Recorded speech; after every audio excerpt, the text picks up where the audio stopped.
press the bell icon on the YouTube app and never miss an सभी को जय हिंद दोस्तों, आप सभी का हार्दिक स्वागत है जय हिंद रिएक्शंस पे। आशा करता हूं कि आप सभी लोग बहुत अच्छे होंगे। तो आज हम आपके लिए एक स्पेशल और एक दमदार वीडियो लेकर आए हैं जिसमें आप देखेंगे भारत की मशहूर पत्रकार अंजू पंकज जी, उनकी स्पेशल गेस्ट होंगी भारत की बेटी और हिंदुस्तानी शेरनी, सुप्रीम कोर्ट की दबंग वकील नाज़िया इलाही खान जी, जो कि ना सिर्फ आज जिहादियों को आड़े हाथों लेंगी बल्कि सीएम योगी का जो बड़ा फैसला आया है मदरसों को लेके उस पर भी चर्चा कर। ये वीडियो काफी इंटरेस्टिंग होगी, आपको बहुत कुछ जानने को मिलेगा। तो इसे अंत तक देखें और चैनल पे नए हैं तो चैनल को सब्सक्राइब कर दें ताकि हम आपकी लेटेस्ट इंटरेस्टिंग और इन्फॉर्मेटिव वीडियोस लाते रहें।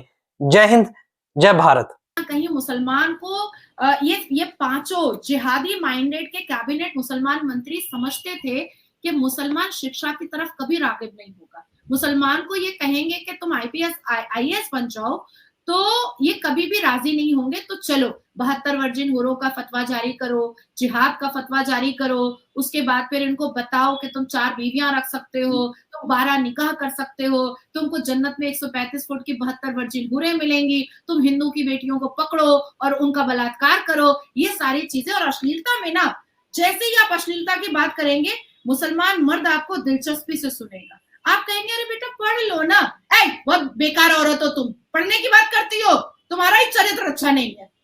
तो ये है मुसलमान कम्युनिटी। लेकिन नाज़िया जी, अब तो इस्लाम खतरे में पड़ जाएगा ना अगर इतने सारे मदरसे बंद होने जा रहे हैं। हाँ जी, इस्लाम तो मतलब खतरे में कुछ ज्यादा ही पड़ गया है, क्योंकि अभी देखिए ना, हालिया में MBS मोहम्मद बिन सलमान साहब ने क्या किया है, ये हिजाब खत्म कर दिया है, अजान बोल दिया है लाउड स्पीकर में नहीं होगा। फिर अचानक से उन्होंने कहा है कि भाई रमजान जो है अजान लाउड स्पीकर में नहीं होगा, और रमजान की पार्टियां और अफ्तार जो चलता है वो भी नहीं होगा। अब ये फुदकना स्टार्ट किए हैं, अरे ये लगता है इसने तो इस्लामी छोड़ दिया।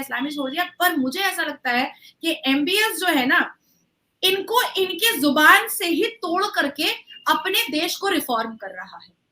इनकी चाल इन पर ही खेल रहा है और अपने देश को रिफॉर्म कर रहा है और इकोनॉमिकली बहुत बूस्ट कर रहा है। और जितनी भी कुप्रथाएं हैं और जितनी भी इडियोटिक और नॉनसेंस इस्लामिक रिचुअल है, उससे वो अपनी कंट्री को बाहर लेकर के आना चाह रहा है।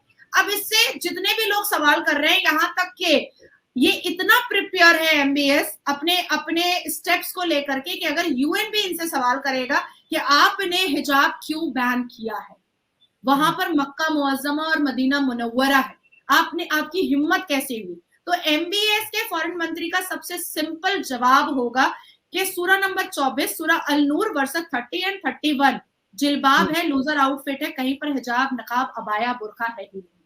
तो मैंने बैन कर दिया, मैंने खत्म कर दिया। अब इसके बाद इनसे पूछा जाएगा कि अजान तुमने लाउड स्पीकर पे क्यों बंद कर दिया? तो इनका जवाब इसी अल कुरान से निकलेगा कि 1939 पहला साल था जिसमें कुरान पाक पब्लिश किया गया था, क्योंकि 1939 से पहले तक जितने भी इस्लामिक लोग थे, इवन सऊदी अरबिया सबसे पहले, उसने कहा था कि पब्लिशर जो होते हैं और पब्लिश का जो जगह होता है वो हराम है इस्लाम के हिसाब से। कभी पत्ते पर, कभी कपड़े पर, और कभी दीवारों पर, और कभी पेड़ों पर सूरतों को लिखा जाता था, और कभी चमड़े पर उसको साफ कर करके उस पर सूरतों को अल्लाह कुरान की आयतों को लिखा जाता था। लेकिन उसको लेकर के घूमना, उसको सामने रखना, उसको पढ़ना बहुत टफ होता चला जा रहा था। तब जाकर के 1939 में पहली बार मक्का मुअज्जमा से ही ये बात आई कि अब हम लोग इस्लाम में पब्लिश सेंटर को हम लोग मतलब अप्रूवल देते हैं।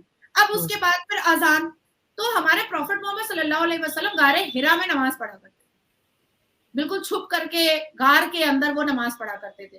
तो लाउड स्पीकर तो उस वक्त भी नहीं था, हजरत अली के वक्त भी लाउड स्पीकर नहीं था। तो एक तरफ तुम कह रहे हो कि कुरान में साइंस है ही नहीं, तो दूसरी तरफ तुम कह रहे हो कि IT वाईटी कुरान के हिसाब से सब झूठ है, तो फिर टेक्नोलॉजी को तुम यूज क्यों करोगे? बंद करो।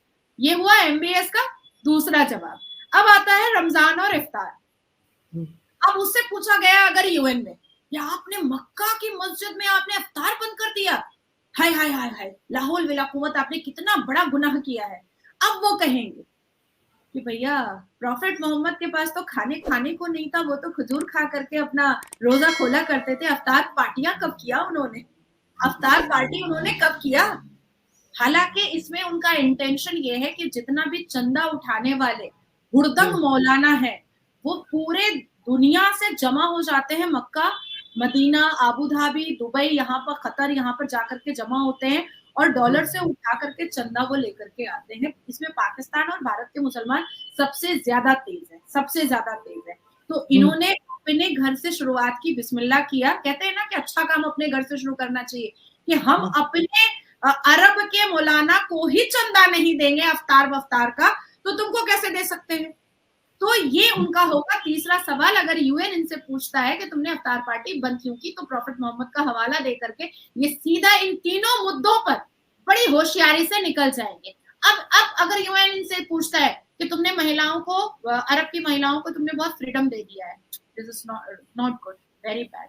महिलाओं को हमेशा अपनी पैर की एड़ियों में रखना चाहिए। इन्हीं केस अगर यूएन पूछ लेता है तो यूएन में क्यों जाएंगे ये लोग? कौन जाएगा यूएन में नाजिया जी? नहीं, देखिए इतना हल्का मत लीजिए। मैं फिर आपको अंजू जी इस बात को समझा रही हूँ कि आप पाकिस्तान और भारत के मुसलमानों को इतना हल्का मत लीजिए। मैं फिर आपको समझा रही हूँ, क्योंकि इनके हाथ से सब कुछ निकलता हुआ दिखाई दे रहा है और इनको अपना फ्यूचर समझ में आ रहा है कि इनको अब पढ़ना पड़ेगा, नौकरी में लाइन लगानी पड़ेगी, ये इनको समझ में आ रहा है, इसीलिए ये इतने उतावले हो रहे हैं। तो इन एनी केस अगर ये जाते हैं, क्योंकि the honourable supreme court of India तो यही कहेगा ना, भाई तुम कुरान दिखाओ। जैसे फ्रांस में बोला गया था कि तुम कुरान दिखाओ, कहाँ पर हिजाब है, तो फ्रांस के जज ने क्या बोला, कहीं पर हिजाब है ही नहीं है, आ गए हो मेरा टाइम वेस्ट करने के लिए। तो लताड़ी खाए ना। तो सर्वोच्च न्यायपालिका अगर हमारे भारत में भी ये लोग चाहते हैं, तो भाई हम जैसे लोग खड़े होकर के चीफ जस्टिस के सामने यही बोलेंगे कि ये लीजिए कुरान, इसमें तो कहीं पर हिजाब है ही नहीं, बात वहीं पर खत्म हो जाएगी। तो ये जाएंगे यूएन, ये भेजेंगे। आप देखिए पाकिस्तान ने यूएन को एक नोटिस भेजी है ना भव्य राम मंदिर के लिए, याद कीजिए। तो आप मत सोचिए कि ये यूएन नहीं जा सकते, ये जा सकते हैं। तो जब यूएन में ये भी सवाल होगा कि आपने अरब की महिलाओं को खुली छूट दे रखी है, तब इनका जवाब होगा कि पहली औरत और पहली बीवी प्रॉफिट मोहम्मद सल्लल्लाहु अलैहि वसल्लम की, और पहली औरत जिसने इस धरती पर इस्लाम कबूल किया वो बिजनेस टाइकून थी, बीबी सफिया रजी अल्लाह ताला अन्हा। वो तो तलवार लेकर के मैदान में खड़ी हो जाती थी। बीबी खतीजा रजी अल्लाह ताला अन्हा, बीबी मरियम रजी अल्लाह ताला अन्हा। तो ये सारे हवाले वो देंगे कि ये सारी महिलाएं बहुत इंटेलिजेंट थी और बल्कि तबलीग किया करती थी, एडुकेशन का, बिजनेस का, ये सारी चीजों की तबलीग किया करती थी। तो हर तरफ से भारत और पाकिस्तान के मुसलमानों को घुटने के बल बैठना पड़ेगा। और आने वाले 3-4 साल में अंजू जी, ये जितने जिहादी माइंडेड हैं, या तो ये सुसाइड करेंगे और या तो ये अपनी दशा और दिशा दोनों चेंज करने के लिए मजबूर हो जाएंगे। और फिर नाजिया जी याद कीजिए ना कि हिमंता बिस्व शर्मा ने भी तो 1281 मदरसे बंद करके स्कूल ही बनवाए वहां पर, तब भी तो इनको कितनी मिर्ची लगी थी। हाँ, 1288 मदरसों को उन्होंने तुड़वाया और मिडिल स्कूल बनाया। तो भाई कुरान का पहला वर्ड इकरा का है, पढ़ो पढ़ो पढ़ो ना, काहे को 72 वर्जिन औरों के बारे में सोच रहे हो, पढ़ो। लेकिन मुझे ऐसा लगता है कि धरती पर इकलौता धर्म इस्लाम ही है जो मतलब दुनिया में रहकर जिंदगी जीने की बात नहीं करता, बल्कि यहाँ आकर मरने की बात करता है और ऊपर जाकर जिंदगी जीने की बात करता है कि 72 उड़े ऊपर ही। एग्जैक्टली। मेरा एक बहुत अच्छा फ्रेंड है, दिल्ली में ही है। तो उसने कहा कि अब तक मैंने 38 गर्लफ्रेंड बनाई है। मैंने कहा और 32 बना लो, तुमको 72 वर्जिन हो रहे यही मिल जाएगी और तुमको सारे मुसलमान खोजेंगे फिर।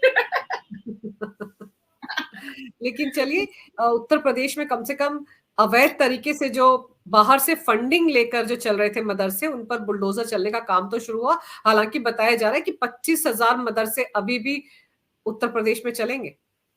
हाँ बिल्कुल।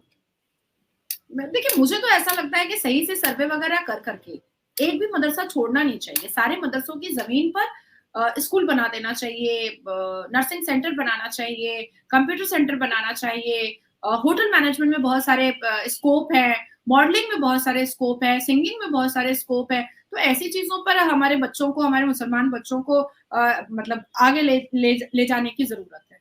बिल्कुल बिल्कुल। लेकिन अभी तो ये ऑर्डर आया ही है, एसआईटी की रिपोर्ट आई है, उसके बाद तुरंत फैसला लिया है योगी सरकार ने। लेकिन इस पर छाती पीटो गैंग भी शुरू होगा। जब उनकी तरफ से प्रतिक्रिया आएंगी तो फिर हम बात करेंगे। लेकिन आज आपने समय निकाला इस विषय पर चर्चा करने के लिए, बहुत बहुत धन्यवाद नाज़िया जी। नमस्कार। भारत माता की जय हो। वंदे मातरम और जय जय श्री राम। जय जय श्री राम। भारत माता की जय। दोस्तों आशा करता हूं कि वीडियो को आपने अंत तक देखा होगा और हमेशा की तरह नाजिया अलाई खान जी का दमदार और बेबाक अंदाज आपको काफी पसंद आया होगा, जहां पे नाजिया खान जी ने ना सिर्फ बात की 72 हूरों की, निकाह की और जो अश्लील हरकतें मदरसों में होती है उसके बारे में, और जो योगी जी का बड़ा फैसला है जिसमें 13,000 मदरसों पे बुलडोजर चलाया जाए, तो इसके बारे में आपके क्या विचार हैं? आप अपने विचार हमें कमेंट सेक्शन में लिखकर जरूर बताएं। और ये वीडियो का सेकंड पार्ट था, फर्स्ट पार्ट हम ऑलरेडी चैनल पे डाल चुके हैं, अगर आपने वो मिस कर दिया तो आप जाके उसे भी जरूर देखें। तो चलिए फिर मिलेंगे ऐसी किसी इंटरेस्टिंग और मजेदार वीडियो में, पर अगर आप चैनल पे नए हैं तो चैनल को सब्सक्राइब कर दें ताकि हम अपनी लेटेस्ट और इंटरेस्टिंग वीडियोस लाते रहें। जय हिंद, जय भारत।